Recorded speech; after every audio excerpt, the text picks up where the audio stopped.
నేను ఆంధ్ర ఆడపడుచుని, తెలంగాణ కోడల్ని. ఈ క్వాలిఫికేషన్ సరిపోతుందా నేను మాట్లాడడానికి?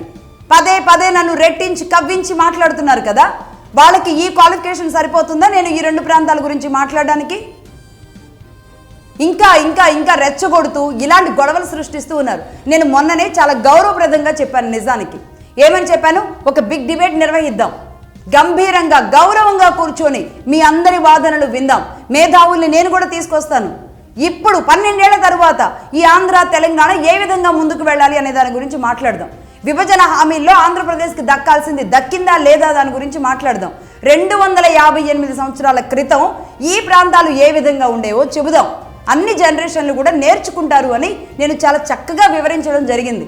దాన్ని కూడా వక్రీకరించి పిచ్చి పిచ్చి మాటలు మాట్లాడుతున్న వాళ్ళందరి కోసమే ఈ సమాధానం. అలాగే దీని గురించి విడమరిచి చెప్పమని ఎవరైతే అడిగారో వాళ్ళ కోసం ఇప్పుడు మళ్ళీ నేను ఈ విషయాలన్నీ కూడా చెప్పడం జరిగింది.